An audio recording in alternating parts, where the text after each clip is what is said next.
Okay, good. Um, Sorry for delay.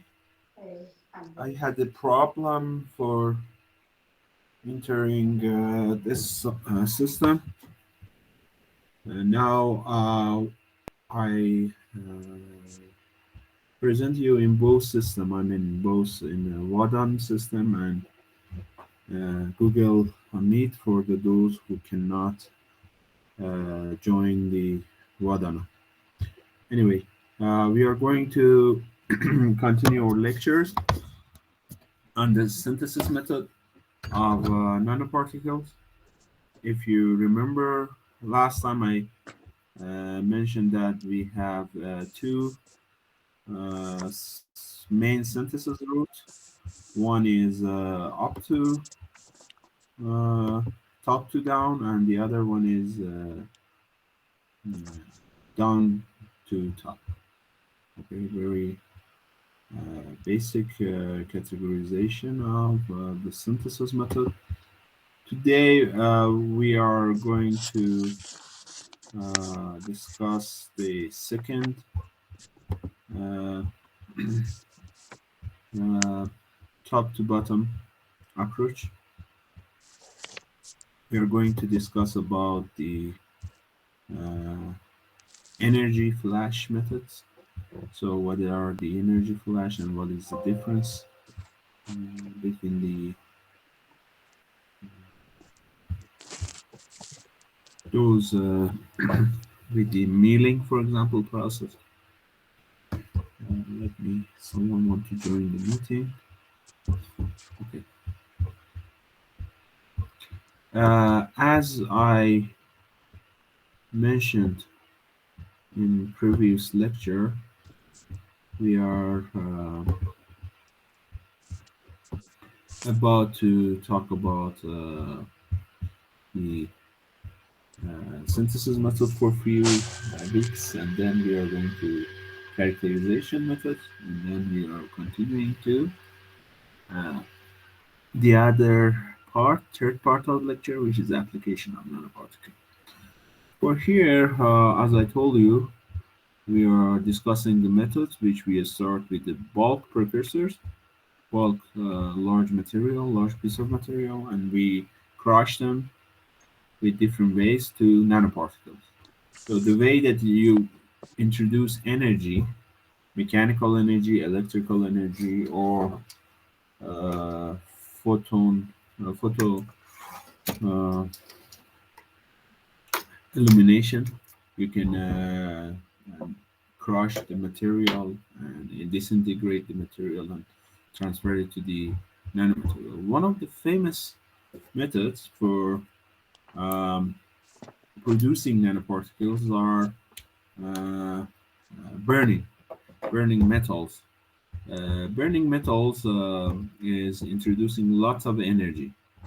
So when you burn metals, you create lots of energy. And when you create lots of energy for a small amount of material, that material will disintegrated and will be that material will transfer to the particle. And if the energy is too high, it will transfer to nanoparticles. So one way is use energy. So how we can use energy for making nanoparticle is it's quite old technique actually, but not for making nanomaterial, but for creating the flash of light. So people in the old time they used metal powder.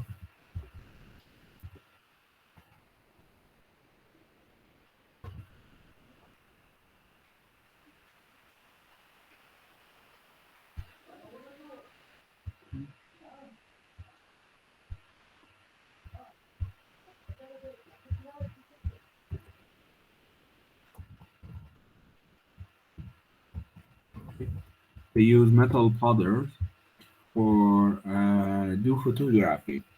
In the old time, I'm talking about 100 or years ago, there were no electrical flash, so they need a flash of light. So basically, they burn a piece of metal containing aluminum or magnesium, and that spongy piece of metal, when it's burned, create lots of energy, and that energy create light, also heat. That light and heat, which produced by this burning process, will form nanopowder. So even today, if you burn a piece of magnesium, I don't know, have any of you saw in the lab or in high school burning magnesium? So you can burn magnesium easily if you just put a flash of light, flash of, I mean, a little fire in this magnesium, it's start to burn. Have you ever seen that? Anyone seen? Anyone did that experiment in high school or so? The magnesium will is burning. So the burning of magnesium create light, and uh, burning magnesium create light and some oxide material. Okay, which that oxide is magnesium nanostructure, magnesium oxide nanostructure. So the the oxide formed during the burning process is nanostructure. The reason is that the amount of energy is released during the burning process is huge. So uh, if you measure the energy created by burning magnesium, you will see this is a very high amount. So the burned magnesium, what is formed after burning magnesium is nanoparticle of nanostructure particle of magnesium, but it is in the form of very soft powder. So what you will see in the magnesium burning is a bright light and also heat. But what is resulting after burning is a very soft powder. What is that soft powder? It is basically nanoparticle of magnesium. Okay. This technique is not very usual technique for producing nanoparticle or nanopowder, but it's also known for many years that by burning magnesium you can create soft powder, and that soft powder is nanoparticulated. Also, the same case is for the aluminum. So when you burn the aluminum, it's oxidized and you create white light and energy, and nanopowder of aluminum oxide. So nanopowder of aluminum oxide is can be created in this way, but the problem is that both techniques are hard to control. So the one you burn magnesium or burn aluminum produce nanoparticle, but if you cannot separate them after burning, they will form a white residue, which is not very useful. So if you really want the nanoparticle, um, you have to separate this particle right after you're burning. The separation can be, I mean, the nanoparticles should be separate from each other. The separation can be done by water or by some solvent. So Basically, this is the image of the burning magnesium wire. So as you see, it's create a very bright white light with a huge amount of energy. And what is result is also what is the result is it's a white powder which is called magnesium oxide in the form of uh, nanoparticle. Uh, and also the amount of energy is released is very high. So if you do not control the energy release, the energy release will resulting these particles stick to each other again. So you need to separate the particles. Another technique is wire explosion. So, so you can explode a wire of metal, for example. In burning technique, you can synthesize what oxide material. You start from metals, you burn them, and you form oxide nanoparticle. In the other technique, I mean, in the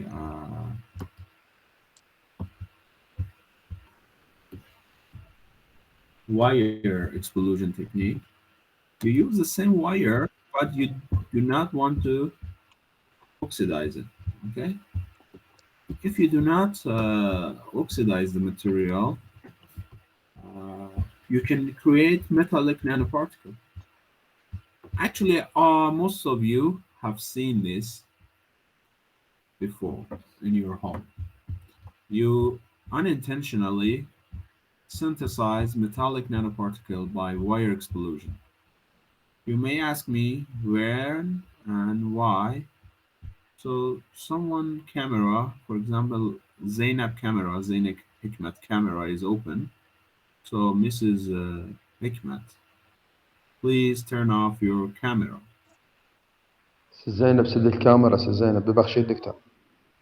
Can you, Zainab is not hearing زينب us. زينب حكمة سد الكاميرا. Yes. Zainab Hikmat. Yes. You can see Zainab Hikmat. Yes. Um, I don't know. Anyway, ask her to close the camera. And what is done in the wire explosion is exactly what's happened when you burn a lamp, an old lamp. You remember the old hot wire lamp we had? We had wire lamps, which if you, I don't know why Zainab has a big mustache. Actually, please ask her to close her camera. ست زينب ايه ست احسنتي. Yes.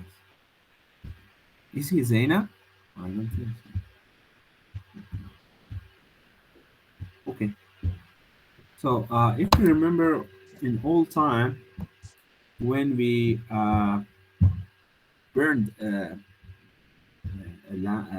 wire lamp, there were shadowing dark dust inside the lamp created by burning.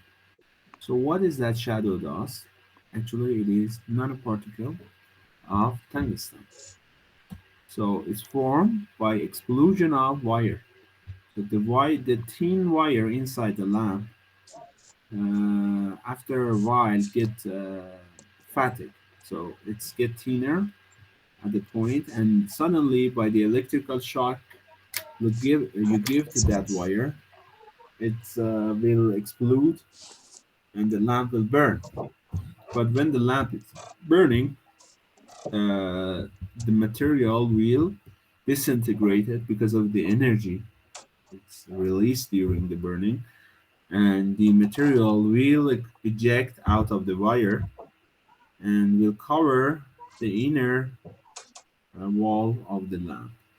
So you might see a dark dust inside the lamp. And you might ask, what is that dark dust? I'm telling you, that dark dust is containing metallic nanoparticles. The same principle actually is used uh, in a more controlled manner for creating metallic nanoparticles. The point is that only you can synthesize metallic nanoparticles with this technique. The reason is that the other uh, conditions, for example, if you add oxygen into the lamp, you will burn the metallic wire and you will form uh, metal oxide, for example. Okay. So if this explosion of lamp happened in the inert gas, for example, argon or nitrogen or other metallic, other inert gases, argon, nitrogen, or even neon, you will have metallic nanoparticle. This technique is used for synthesizing metallic nanoparticle,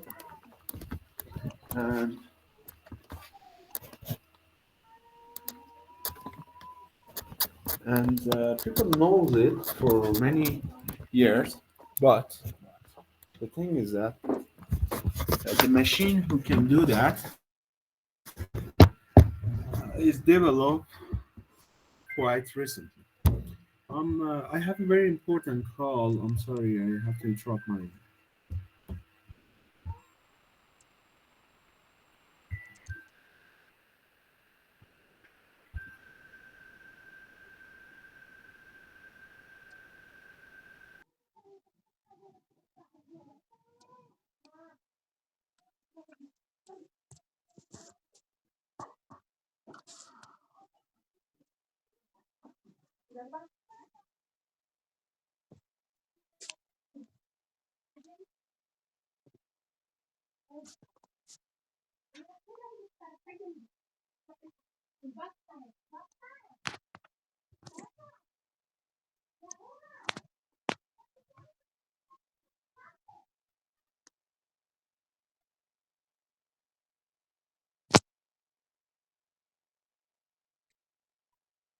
On the wire explosion technique.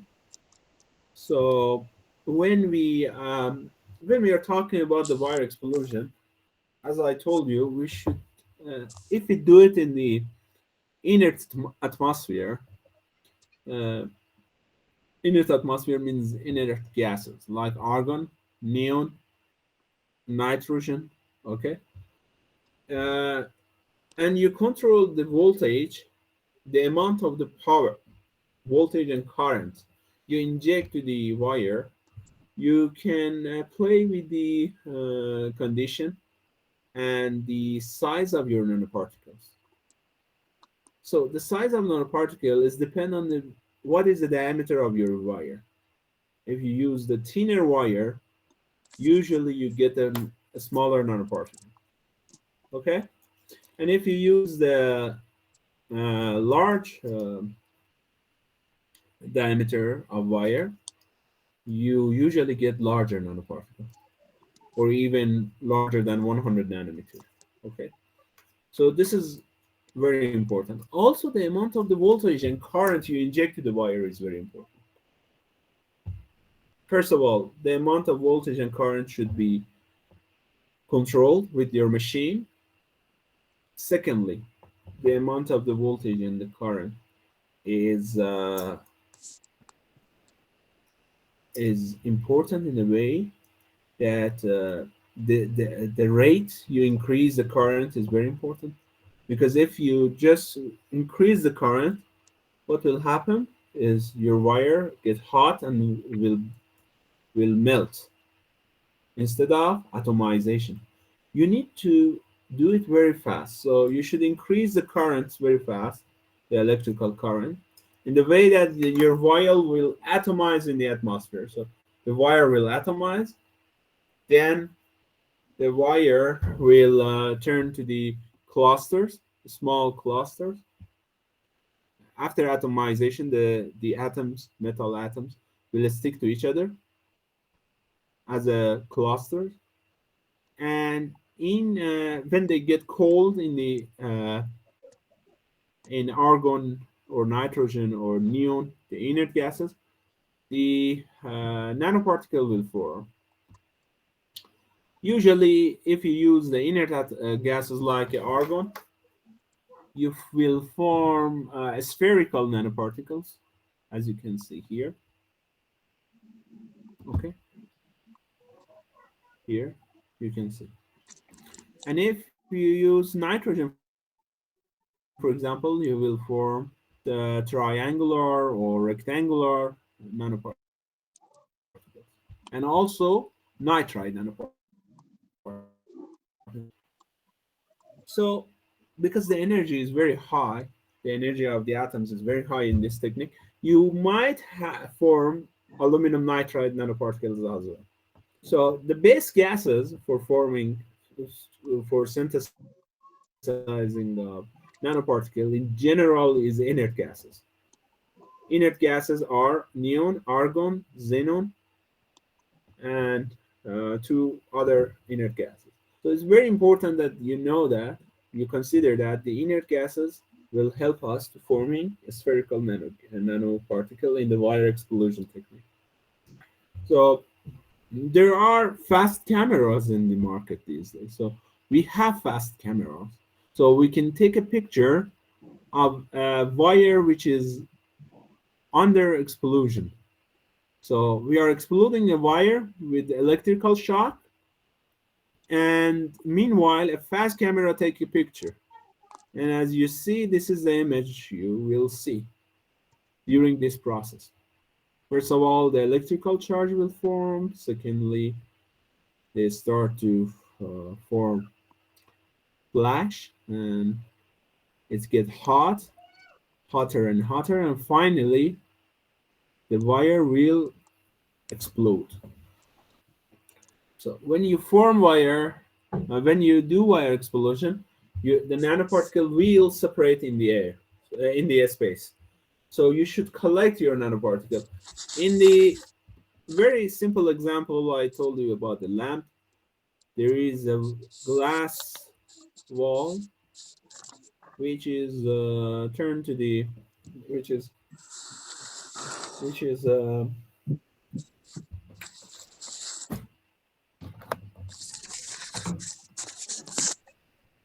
which is cover the lamp wall. So the glass is the collector of your nanoparticle. When you explode this a wire, you need a collecting wall or collecting uh, cylinder to collect your nanoparticle. Otherwise, your nanoparticle will fly away. Okay.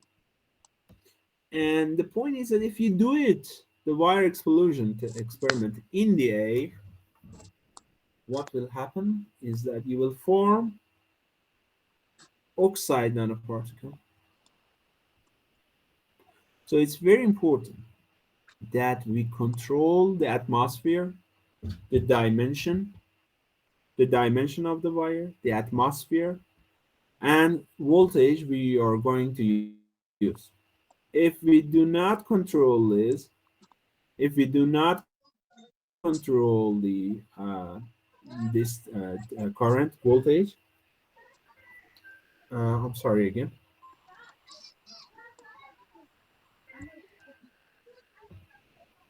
سلام عرض کنم آقای دکتر. ارادت نه بفهمید فقط یه ذره سر آره آنلاین هم برقیه اما پاز الان